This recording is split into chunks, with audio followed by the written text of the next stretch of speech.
Mace থেকে বাড়ি ফেরার সময় হঠাৎ বৃষ্টি থেকে বাঁচার জন্য শ্মশানের পাশে বটগাছের নিচে আশ্রয় নিই। সেখানেই এক প্রেতের পাল্লায় পড়ি। 5 বছর আগের ঘটনা। আমি তখন পড়াশোনার জন্য ফেনী শহরের একটি মেসে থাকতাম। একদিন কলেজ থেকে ফিরে এসে বিশ্রাম নিচ্ছি, এমন সময় ফোনটা বেজে উঠল। দেখলাম মা ফোন করেছে। ফোনটা ধরে বললাম, হ্যাঁ মা বলো।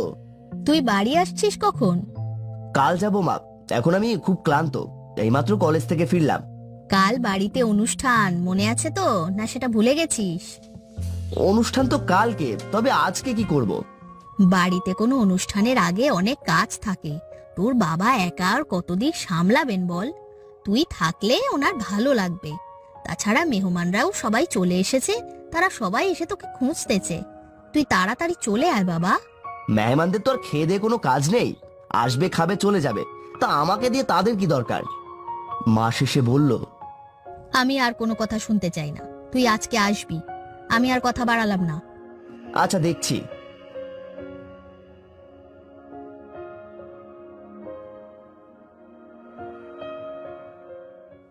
তখন বুঝতে পারিনি কোন ভয়াবহ বিপদ আমার জন্য অপেক্ষা করছে।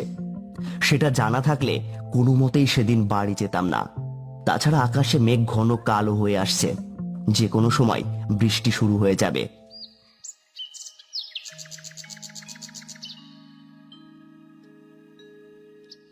তাই আর দেরি না করে সাইকেল নিয়ে বেরিয়ে পড়লাম।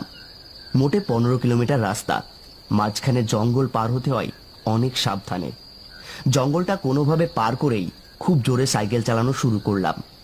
মনে হচ্ছে যে কোনো সময় বৃষ্টি শুরু হবে। গ্রামে ঢোকার রাস্তায় একটা শ্মশান পড়ে।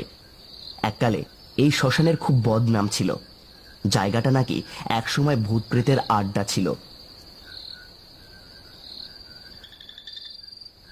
যত সব মিথ্যেবাদীর দল। এই শ্মশানের কাছে আসতেই শুরু হলো প্রবল বৃষ্টি। তাড়াতাড়ি শ্মশানের পাশে একটা গাছের নিচে গিয়ে দাঁড়ালাম। বৃষ্টির সাথে সাথে অন্ধকার চারিদিকটা ঘিরে ফেলেছে। এক নাগাড়ে বৃষ্টি পড়ছে, থামার কোনো নাম নেই। মাঝে মাঝে মনে হতে লাগলো মেঘমামা বুঝি সংসারের সমস্ত রাগ আমার উপর বর্ষণ করছেন। কিছুক্ষণ পর দেখি একটা লোক খালি গায়ে শ্মশানে ঘুরে বেড়াচ্ছে। বৃষ্টির জন্য ঠিক চিনতে পারলাম না।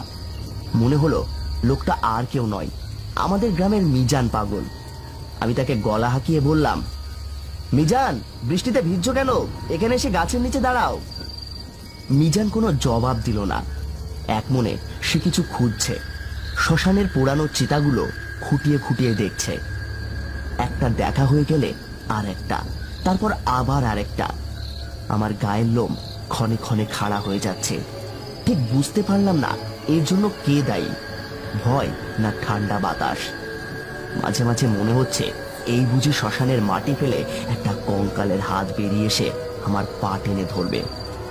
আশঙ্কাটা ক্রমশই বেড়ে চলেছে। এমন সময় পাশে কেউ থাকলে মনে একটু সাহস পাওয়া যেত। মিজান, ও মিজান, ওখানে কি করছো? এখানে এসো। মিজান আবার নিরুত্তর। আমার মনে হলো পাগলরা বোধহয় কানে কম শোনে, তা না হলে এতবার ডাকার পরেও শুনতে পাবে না। আবার তাকে নিরীক্ষণ করা শুরু করলাম। এরপর মিজান পাগল একটা সদ্য পোড়ানো চিতার পাশে দাঁড়িয়ে গেল। এখনো চিতা থেকে ধোঁয়া বের হচ্ছে। সে নড়ল না, মনে হয় যা খুঁজছিল তা পেয়ে গেছে। মিজান একটা চিতার পাশে বসে থাকা আধপোড়া কাঠগুলো হাত দিয়ে সরাতে লাগলো।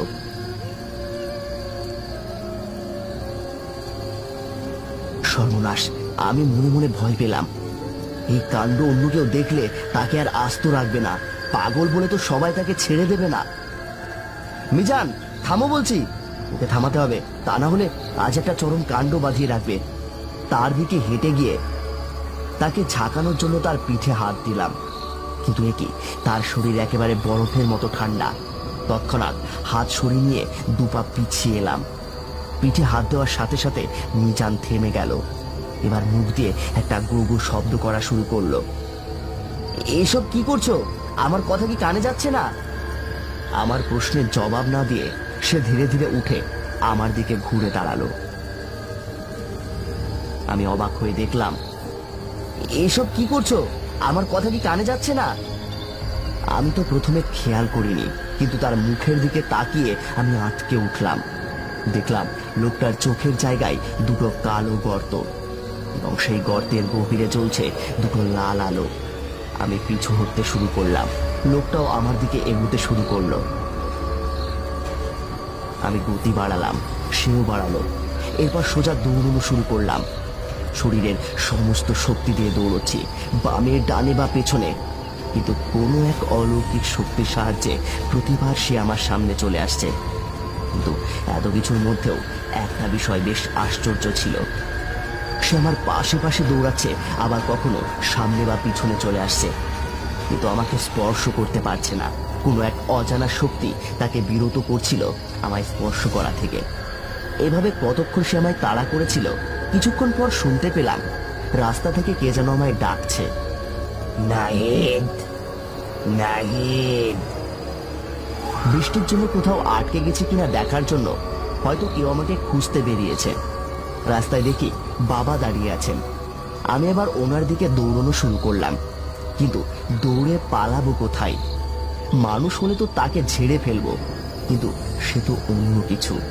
এবার সে আমার সামনে দাঁড়িয়ে এক বিরাট কালো মূর্তি ধারণ করলো, প্রায় 20 ফুট লম্বা। মানুষ নয়, এক বিরাট আকারের প্রেত, যার চোখ দুটো লাল আগুনের শিখায় জ্বলছে। এরপর আমার পক্ষে আর জ্ঞান রাখা সম্ভব ছিল না। আমি জ্ঞান হারালাম, আমি অজ্ঞান হয়ে গেলাম।